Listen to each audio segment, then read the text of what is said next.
That's how every school starts off. It was surprising how easy it was. We won a contract for the entire primary school, and I left it all behind. Failure is the road to success. The most difficult year of my life. This is Teacher Talk. Oh, that's a nice title, isn't it? Following on from last episode, leaving Peru, what happened? Initially, as I said, we'd spent a lot of money on my brother's wedding, so we needed to get some money back in the bank. Went back to the summer school in Brighton, where I'd worked the previous 2 summers. So I was there for about 2 months, just to get the money back in the bank, and then it was back to Italy. Why did you choose Italy again? So as you know, I wanted to start my own school. My partner at the time, she's from Italy, she's from Napoli, or from that area in the south. I never saw myself living in Napoli, but like as a compromise, to not take her too far away from her family, we decided on Italy, but a different part of Italy. So we moved to Pisa, so it was in Tuscany, and why not? So was there anything else that made you think Pisa? No, looking at it, I did some research before, looking at like English language schools, basically trying to look at what competition we might face, and trying to find a bigger city. Didn't want to go too small, so trying to find a relatively big city or a major city in Italy, and Pisa seemed to be at the top of the list in terms of big enough city, lots of potential clients, but not as much competition. There weren't at that time that many schools. This is 2017, so almost 10 years ago. There wasn't that much competition. So okay. And did you plan it a little bit and get a job before you went? To be honest, no. This time I genuinely didn't feel like I needed to. Now, having 5 years under my belt, 5 years experience, I knew I would get a job. Like if any, not to sound too arrogant, but it's actually more difficult not to get a job now, or even at that time, with the Cambridge, especially having that Cambridge exam preparation experience under my belt, I felt like I didn't really need to, and it turned out all right. Okay, so obviously you didn't get any jobs beforehand. What did you actually do then when you got there? Focused on accommodation. We found some accommodation that was, again, nice and easy. Found a nice flat on the outskirts of Pisa, and just applied for jobs when I got there. Just the same thing, Google search, finding all of the schools in Pisa, and I had a couple of interviews. So I think I had 2 or 3 interviews at the time. And how did they go? One of them, as I said, I was applying for jobs. I was sending my CV out there. I got an interview, and I don't think I need to tell people this, but if you're in a job interview, don't tell the person that you're interviewing with that you're there to start a business that is ultimately their competition, because that's what I did. I don't know, I was being completely arrogant. And I just sat there thinking that I knew it all and I was the best teacher in the world, telling this. I remember his face now, actually thinking about it. He was just looking at me thinking, why are you telling me all of this? I was just telling him about my business plan. And there was a point in the interview, I can't remember exactly what I said, but I was being overly confident, very arrogant, and I think I basically said something like, okay, so what can you do for me, kind of a thing. And then he just said to me, you contacted me. And I remember sitting there thinking, yeah, I did. Like, I have no leg to stand on. Like, I have none of the power in this interview. And I just felt like an idiot. But you live and learn. So you would have potentially thought that due to you doing interviews previously in the previous few years and trying to get the right character, trying to get that right personality, that you may have had an inkling that this might not work. Spoiler alert, I didn't get the job. I'm not surprised. Although that wasn't the best interview, to say the least, I assume you got some kind of work. Yeah, there was another school, probably, I don't know, big school in Pisa, similar thing, like in terms of, it was mainly a Cambridge exam preparation school.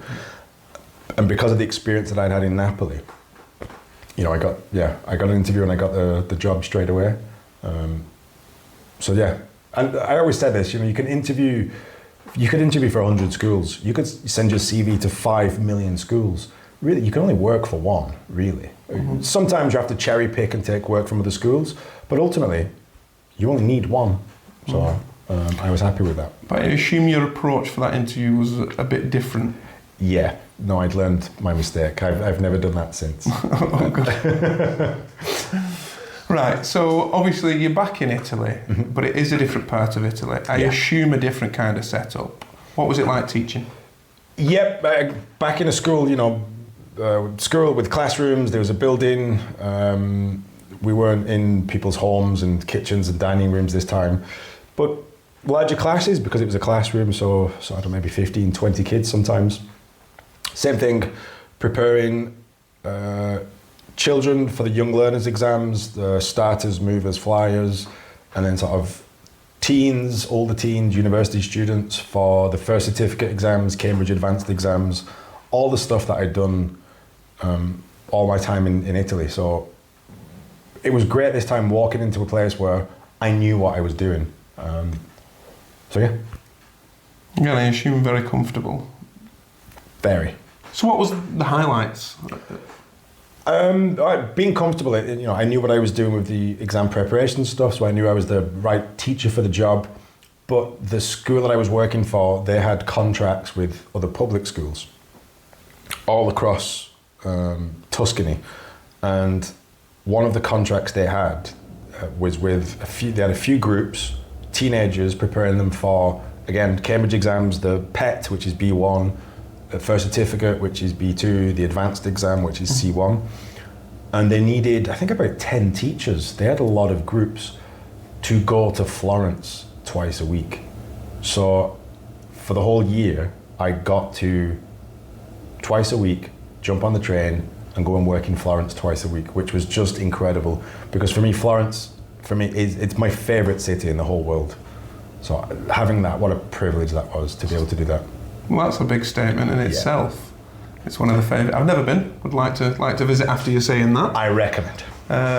If you're saying it's one of the, it is not one of, is the best. And it's funny because I was there all year, but I got excited every single week, every single lesson, knowing that I was going to Florence, walking through the streets of Florence. I never became sort of complacent with it. I enjoyed every single time that I went. I loved it. I really did. So you've got work doing the bread and butter kind of teaching that you've been doing for many years previously. Yep. But you still had a dream. Mm-hmm. How did you start that dream? So with the school was offering me a lot of work, which would have been more stability, but if I'd taken more work with the school, it was less time to focus on, as you said, my dream, which was to open a school. That's what we were there to do. That's what I told the guy in the interview, I was there to do. So we had, between the two of us, we had more than enough work to support our life there. And then in and around that, we were basically trying to look for clients for private students. And we found them pretty quickly. We ended up with a group of 7 kids. I think this probably started around end of October, beginning of November. So we'd only been there 4 or 5 weeks before we found a nice solid group, which again, it doesn't sound like a lot, initially when you think about it, but that's how every school starts off. You can only start off with one student or one group. And we started off really quickly with a group of 7 kids. So that was, it was exciting. And how was that set up? Because I assume you didn't have a physical school. No, we thought about this. My partner had found a co-working space because we thought, how are we going to do this?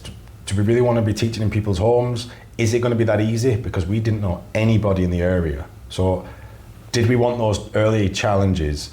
But she'd found a co-working space. So they were actually our first clients. We were renting a room off them where we did the lessons, once a week.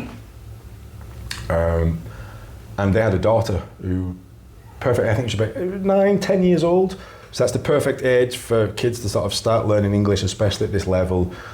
And then we ended up with, all of sort of classmates who the parents knew. The parents had been in touch with other parents, and we managed to form a group of 7. So we went there once a week. They had the co-working space.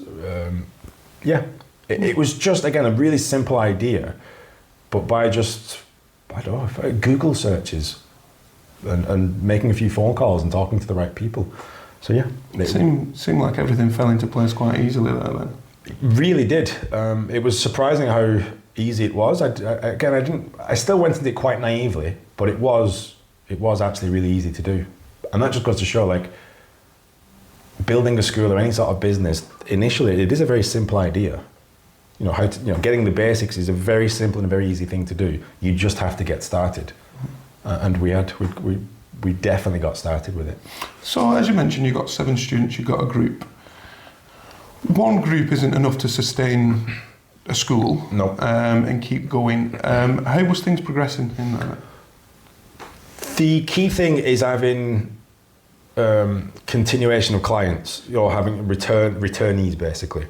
So we'd done a good job, the parents were happy, the parents were starting to recommend us to other parents, but we knew that we couldn't start a course halfway through the year. But because we had 7 sets of parents that were very happy with what we did, I think once I had the idea of inviting the parents into the lesson. Because quite often in this sort of industry, or in most things actually, you drop the kids off, you don't know what's happening. So we wanted to invite them in to show them what we were doing. And obviously when they came in, they would see that the kids were speaking English with us, the kids were having a really good time. And that's just sort of good exposure and good publicity, because they can see it, then they can go and tell the other parents. And that's what they were doing. So we were getting more interest that way. Mm-hmm. People they wanted to continue with us, the same group, the year after. And that group was going to start with the first Cambridge exam, which is the starters. And they were all signed off on it, really excited, recommending other parents who were ready to bring their kids with us. My partner had also been in touch with public schools in the area. And one of them, she was in regular contact, and we had a few meetings with the head, I think it was head of English or head of languages in a primary school. And they were going through the process of applying for a grant from the government. So they could get money and put it in X, Y, and Z place, put that money towards better facilities, maybe technology for the classrooms, or to pay an English teacher. So that's what they were going to do. We had basically won a contract where I would have been an English teacher for the entire primary school. And they were ready to sort of sign that contract with us. So year 1, because we couldn't start then, everything was for year 2 in Pisa. So that would have started sort of September the year after. The biggest thing that I picked up on then was the word "was." Yeah. What actually happened then? As I said, I was starting the school with my partner, but basically the relationship had broken down. And this was sort of happening, we were just coming into the summer, so at the end of the academic year, and I had to make a choice to continue alone or to leave. And it was a completely emotional decision. It was an irrational decision. I've mentioned in a previous episode about how I'm good at making decisions. This one was a completely emotional decision, and I basically decided to leave. And I left it all behind.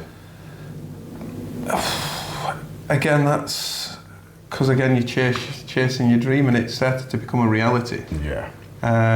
As you mentioned, you was in or close to one of your favourite city in the world as well. It seems like things were the dream at that time. Obviously, it is a shame. Yeah. How was you actually feeling at that point? Because as I've just mentioned, it was all your goals. Yeah, it was a tough period, but I was comfortable with the decision. So I don't, maybe that's not the right word. I don't know, but I'd made the decision, and I had to live with that decision and just trust my own decision-making process. But yeah, it was rough. Like you said, this was the dream. Not only had I been thinking about this for so long and talking about it for so long. It wasn't like we're just doing it. We'd done it. We'd sort of already built some foundations in a very short period of time. So to walk away from that, it was really difficult. And looking back, obviously, again, I know it's a tough time, but would you do it again? If I'm being perfectly honest, yes. Because not doing it, that would feel like failure. You know, some people might sort of perceive this as, yeah, I failed, but I don't feel like that at all. At least I went out there and I tried. Yeah, I walked away, but at least I tried. And what is it? Failure is the road to success.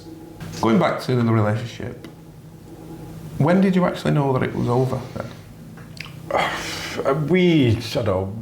We'd been arguing throughout the year. It was I had to understand it was very difficult for her. You know, she'd left a family because at that time it was like, well, we're going to Pisa to start a business. Basically, like that, in my mindset was, this is where I'm going to be now for the rest of my life. I kind of made that commitment to myself to be in Pisa forever, to build a business, to be in a relationship. I basically like sort of decided my entire future. It was there. So I was walking away from a lot more than just a few students. I was walking away from an entire future that I'd had in my head. Looking back on your time in Italy, what was your biggest lesson? So I certainly don't have any regrets, but I would say never go into business with anybody who doesn't see things the same way that you do. So if you are going to go into business, whether it's a partner, a spouse, family member, a friend, make sure they're as passionate and committed as you are. As we've just learned, things didn't go to plan in Italy. Mm-hmm. So what happens when you walk away from something you've built?